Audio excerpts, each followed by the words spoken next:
Hello friends, எல்லோருக்கும் வணக்கம். Welcome to young investor channel. Actually markets பார்த்துருப்பீங்க. ஸோ மார்க்கெட் இன்றைக்கி ஒரு நெகட்டிவ் ரியாக்ஷனில் தான் மூவ் ஆகிட்டு இருக்குது. கிட்டத்தட்ட நிஃப்டி 50 பார்க்கும்போது 24,202 பாயிண்ட்ஸில் ட்ரேட் ஆகுது. கிட்டத்தட்ட 84 பாயிண்ட்ஸ்க்கு நெகட்டிவில் போகுது.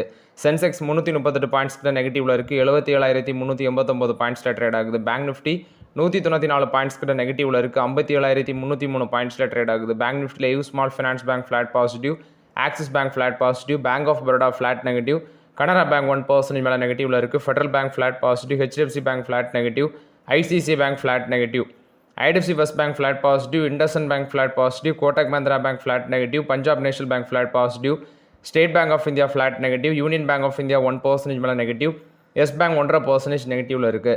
ஸோ மார்க்கெட்ஸ் பார்க்கும்போது இன்றைக்கி ஒரு நெகட்டிவ் ரியாக்ஷனில் தான் போயிட்டு இருக்குது. ஸோ போர்ட்ஃபோலியோ பெர்ஃபார்மன்ஸ் அப்படின்னு சொல்லி எடுத்து பார்க்கும்போது என்னோட போர்ட்ஃபோலியோ கிட்டத்தட்ட 0.5% மேலே 0.5% மேலே நெகட்டிவில் இருக்குது. உங்களோட போர்ட்ஃபோலியோ என்ன கண்டிஷன் சொல்லி கமெண்ட்டில் சொல்லுங்கள். ஃபஸ்ட்டு பார்க்கும்போது பிஎஸ்சி தான். பிஎஸ்சி வந்து பார்த்தீங்கன்னா 2 நாளில் 2 டவுன் கிரேடாக ஃபேஸ் பண்ணியிருக்கிறாங்க. 2 நாளில் 2 டவுன் கிரேடாக ஃபேஸ் பண்ணியிருக்கிறாங்க. ஸோ பிஎஸ்சியோட ஷேர் ப்ரைஸ் இன்னைக்கு 3,235 ரூபா வரைக்கும் போனது. இப்போ 3,296 ரூபாவில் ட்ரேட் ஆகுது. 1% மேலே பிஎஸ்சி வந்து ஒரு நெகட்டிவ் ரியாக்ஷனில் மூவ் ஆகிட்டு இருக்குது பிஎஸ்சி. ஸோ 2 டவுன் கிரேட் அப்படின்னு சொல்லி பார்க்கும்போது ஃபஸ்ட்டு ஜெஃப்ரிஸ் ஒரு டவுன் கிரேட் கொடுத்துருந்தாங்க.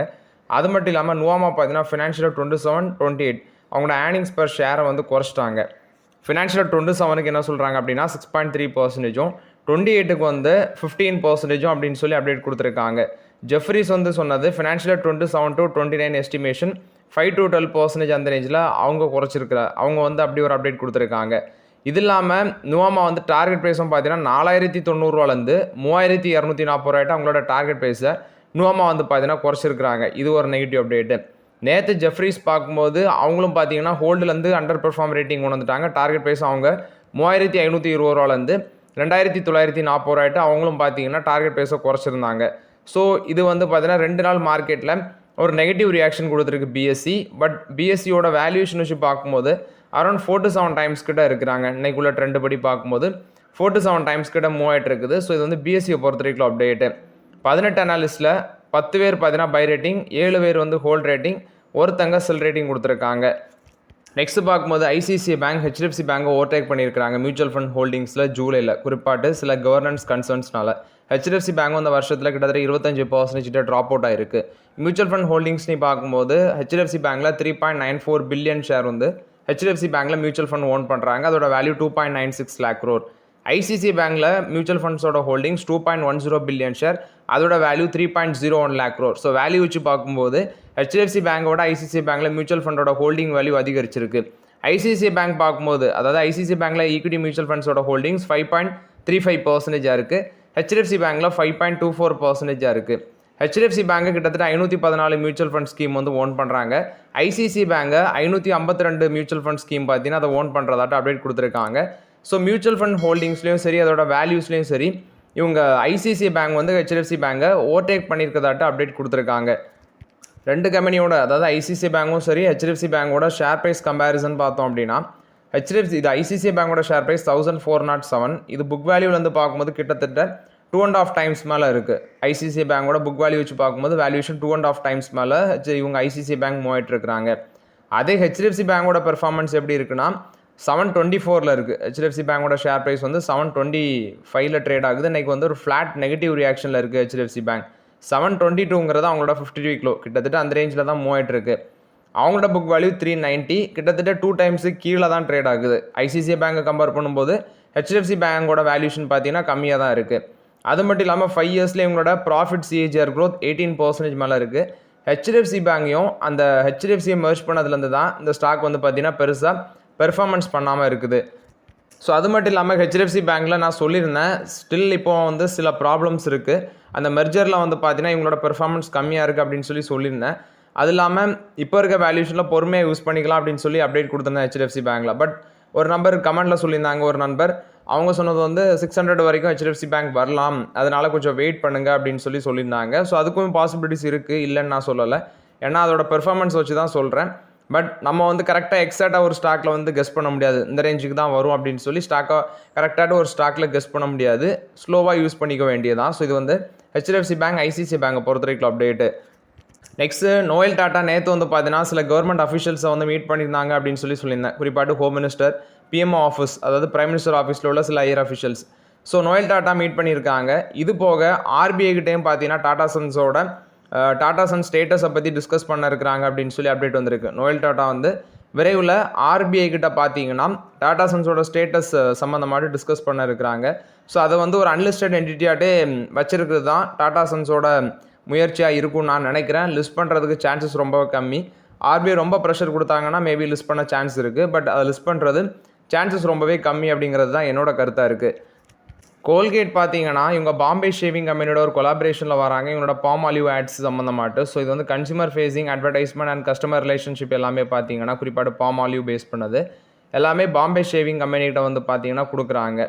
So end to end management, consumer facing advertisement, customer relationship இது எல்லாமே அவங்க கைவசம் கொடுக்குறாங்க. ஸோ இந்த பாம்பே ஷேவிங் கம்பெனி அப்படிங்கிறது ஒரு e-commerce platform, D2C platform. So அவங்கள்ட்ட தான் இதை வந்து பார்த்தீங்கன்னா கொடுத்துருக்காங்க. குறிப்பாட்டு கோல்கேட் பார்க்கும்போது shower gels, வாஷர்ஸு, liquid hand washers இது எல்லாமே விற்கிறாங்க அவங்களோட பாம் ஆலிவ் பிராண்டில். ஸோ அதோட அட்வர்டைஸ்மெண்ட்டை வந்து பார்த்தீங்கன்னா அந்த பாம்பே ஷேவிங் கம்பெனிகிட்ட வந்து பார்த்தீங்கன்னா ஹேண்ட் ஓவர் பண்ணியிருக்கிறாங்க. இந்தியன் ஆயில் கார்பரேஷன் கொடுத்த அப்டேட்டு, டாக்டர் அல்கா முந்த்ரா வந்து இண்டிபெண்டன்ட் டைரக்டராக அப்பாயின்ட் பண்ணியிருக்கிறாங்க இந்தியன் ஆயில் கார்பரேஷன். ஸோ இது வந்து 15 ஆகஸ்ட்லேருந்து எஃபெக்டிவ்க்கு வந்திருக்கு.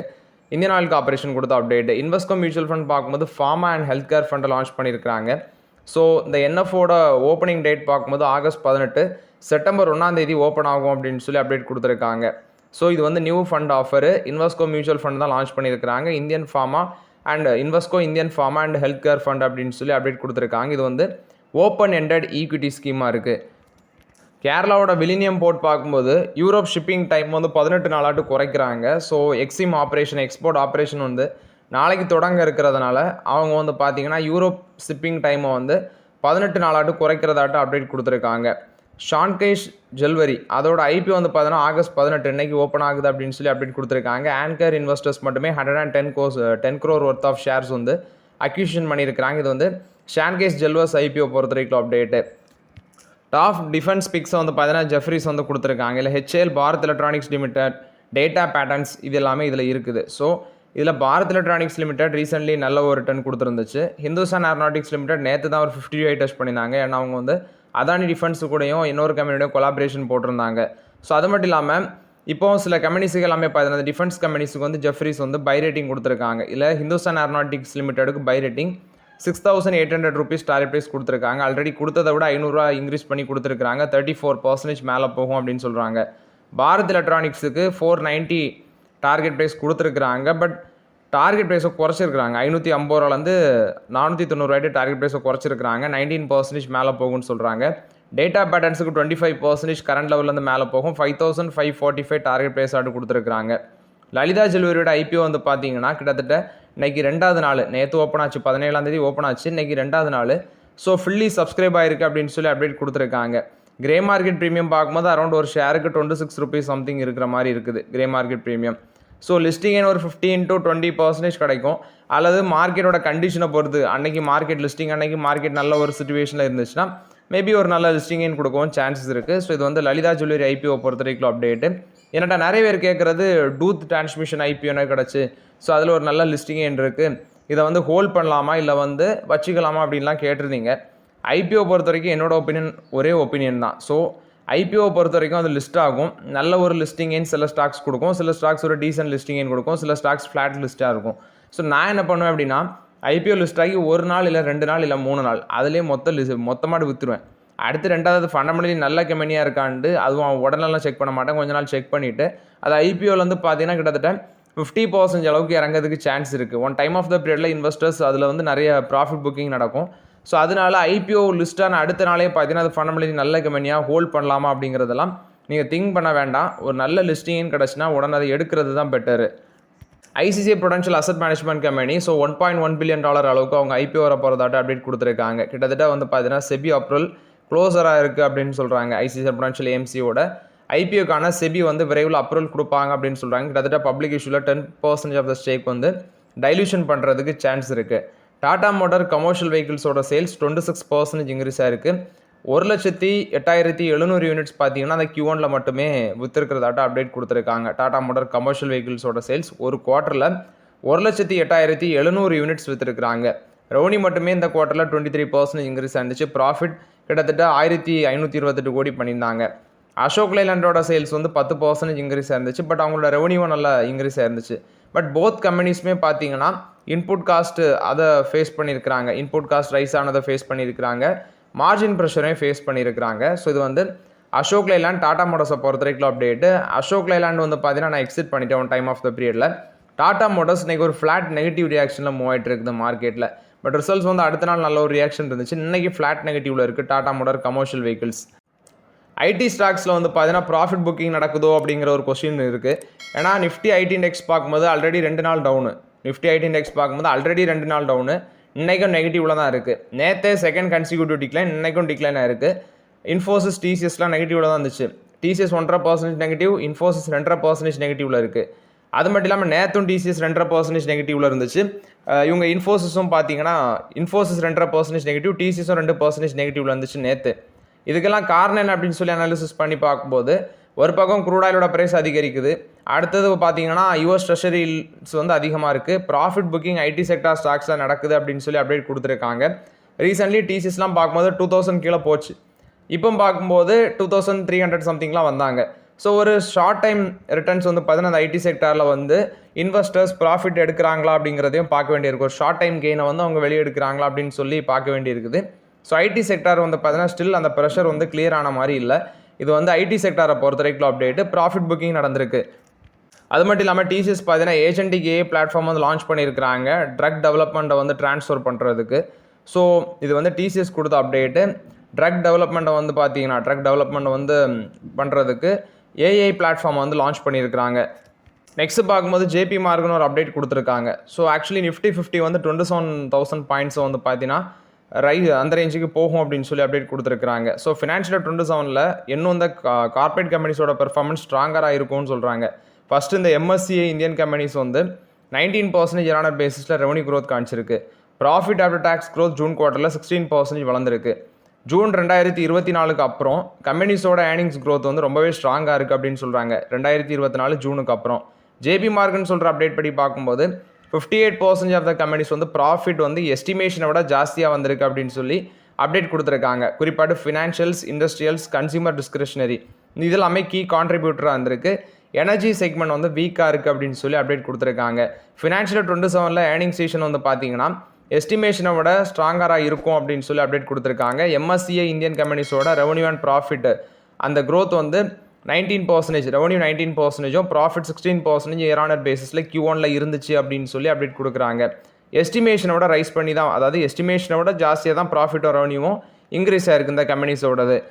ஸோ இந்த ப்ரோக்கரேஜஸ் ஃபார்ம் வந்து என்ன சொல்கிறாங்க அப்படின்னா பேஸு புல் அண்ட் பியர் கேஸில் நிஃப்டி 50க்கு டார்கெட் ப்ரைஸ் 27,000 பேஸ் கேஸ்லையும், புல் கேஸில் 30,000, பியர் கேஸில் 20,500 பாயிண்ட்ஸ் இருக்கும் அப்படின்னு சொல்லி டார்கெட் ப்ரைஸ் சொல்லியிருக்கிறாங்க ஜேபி மார்கன். சிட்டி வந்து நிஃப்டிக்கான டார்கெட்டை சொல்கிறாங்க. அவங்க 26,800 சொல்கிறாங்க. 26,800 சொல்கிறாங்க நிஃப்டிக்கான டார்கெட்டு. அவங்க என்ன சொல்கிறாங்க அப்படின்னா பிஎஸ்சி 100 கம்பெனிஸில் 73% ஆஃப் பிஎஸ்சி 100 கம்பெனிஸ், அதாவது 73% ஆஃப் பிஎஸ்சி 100 கம்பெனிஸ் வந்து டபுள் டிஜிட் க்ரோத் காமிச்சிருக்கு. நல்ல ஒரு ரிசல்ட்ஸ் போஸ்ட் பண்ணியிருக்கிறாங்க.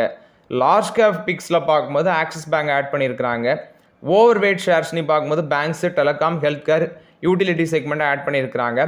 அண்டர் வெயிட் செக்டார்னு பார்க்கும்போது ஐடி, ஸ்டேபிள்ஸ், மெட்டல் இதை வந்து ஆட் பண்ணியிருக்கிறாங்க. ஸோ இது வந்து சிட்டி கொடுத்த அப்டேட்டு. சில கம்பெனிஸோட இன்வெஸ்ட்மெண்ட்டுக்கு கவர்மெண்ட் பார்த்தீங்கன்னா அப்ரூவல் கொடுத்துருக்காங்க. இதில் விப்ரோ வந்து பார்க்கும்போது ஒரு 1033 கோடி காப்பர் கிளாட் லேமினேட்ஸ் அது வந்து போட இருக்கிறாங்க. அது மட்டும் இல்லாமல் 1021 கோடி இன்வெஸ்ட்மெண்ட்டில் ஜோதி சிஎன்சி பார்த்தீங்கன்னா ஒரு கேபிட்டல் குட் மேனுஃபேக்சரிங் பண்ண இருக்கிறாங்க. பிசிபிஎல் கெமிக்கல்ஸ் இவங்களும் ஒரு 329 கோடி சம்திங் இன்வெஸ்ட்மெண்ட், அது வந்து அசிட்டிலின் பிளாக் மேனுஃபேக்சரிங் பண்ண இருக்கிறாங்க. குறிப்பாட்டு அக்குட்டாஸ் கெமிக்கல்ஸ் அப்படின்னு சொல்கிறாங்க. ஸோ அவங்க பார்க்கும்போது ஒரு 119 கோடி இன்வெஸ்ட்மெண்ட். எலக்ட்ரோலைட் அடிக்டிவ்ஸ் அது ப்ரொடக்ஷன் சம்மந்தமாட்ட அவங்க ஒரு இன்வெஸ்ட்மெண்ட்டு. ஸோ இதுக்கு இந்த இன்வெஸ்ட்மெண்ட்டுக்கு எல்லாத்துக்குமே பார்த்தீங்கன்னா அந்த கம்பெனிஸோட இன்வெஸ்ட்மெண்ட்டுக்கு சென்ட்ரல் கவர்மெண்ட் அப்ரூவல் கொடுத்துருக்கதாட்ட அப்டேட் கொடுத்துருக்காங்க. நெல்கோ, டாடா கம்பெனி. ஸோ இவங்க வந்து பார்த்தீங்கன்னா லூனார் ஹோல்கோ அப்படிங்கிற கம்பெனியில், யுனைடெட் ஸ்டேட்ஸில் உள்ள கம்பெனியில் $20 மில்லியன் இன்வெஸ்ட்மெண்ட் பண்ண இருக்கிறாங்க. சேட்டலைட் கனெக்டிவிட்டி சர்வீஸ் வந்து எக்ஸ்பேன்ஷன் பண்ணுறதுக்கு. இது கம்பல்சரிலி கன்வெர்ட்டிபிள் டிபெஞ்சர்ஸில் இன்வெஸ்ட்மெண்ட் பண்ணுறாங்க. ஆனுவல் காம்பவுண்டட் ரிட்டர்ன் பார்க்கும்போது ஒரு 7% இருக்கும் அப்படின்னு சொல்லி அப்டேட் கொடுத்துருக்காங்க. இது நெல்கோ கொடுத்த அப்டேட்டு. எஃபிஐஸோட பையிங் அண்ட் செல்லிங் வந்து ஜூலையில் எப்படி இருக்குன்னு பார்க்கும்போது எந்தெந்த செக்டாரில் பை பண்ணியிருக்கிறாங்க, எந்தெந்த செக்டாரில் செல்லர்ஸாக இருக்கிறாங்கன்னு பார்க்கும்போது ஃபைனான்ஷியல் சர்வீஸில் அவங்க வந்து விற்றுருக்காங்க 694 கோடிக்கு நெட் செல்லிங். கேபிட்டல் குட்ஸில் 6275 கோடி வெளியெடுத்திருக்காங்க. டெலிகம்யூனிகேஷனில் 5725 கோடி. கன்சியூமர் செக்டாரில் பார்க்கும்போது தான் ஹையஸ்ட் இன்வெஸ்ட்மெண்ட். ஏன்னா கன்சியூமர் செக்டாரோட ஸ்டாக்ஸ் எல்லாம் வேல்யூஷன் சீப்பாக இருக்குது. 10201 கோடி. அங்கே தான் ஹையஸ்ட் நெட்டு எஃபிஐ பார்த்தீங்கன்னா உள்ளே வந்திருக்கு ஜூலையில். ஹெல்த் கேரில் 7731 கோடி. கன்சியூமர் டியூரபிள்ஸில் 7342 கோடி. மெட்டல்ஸ் அண்ட் மைனிங்கில் 4937 கோடி. ஐடியில் 3358 கோடி. கன்ஸ்ட்ரக்ஷன் மெட்டீரியல்ஸில் வந்து 2445 கோடி நெட் பையிங்காக இருந்திருக்கு. So financial service, capital goods, டெலிகம்யூனிகேஷனில் செல்லிங்காக இருந்திருக்கு. மற்றபடி இந்த செக்டாரில் எல்லாமே பை பண்ணியிருக்கிறாங்க. ஸோ இது வந்து எஃபிஐஸ் கொடுத்த update. So okay friends, actually இந்த வீடியோவில் சில இம்பார்ட்டன்ட் அப்டேட்ஸ் எல்லாமே டிஸ்கஸ் பண்ணோம். இந்த வீடியோ உங்களுக்கு பயனுள்ளதாக இருந்துச்சுன்னா லைக் பண்ணுங்கள், சப்ஸ்கிரைப் பண்ணுங்கள், கமெண்ட் பண்ணுங்கள். Okay friends, thank you.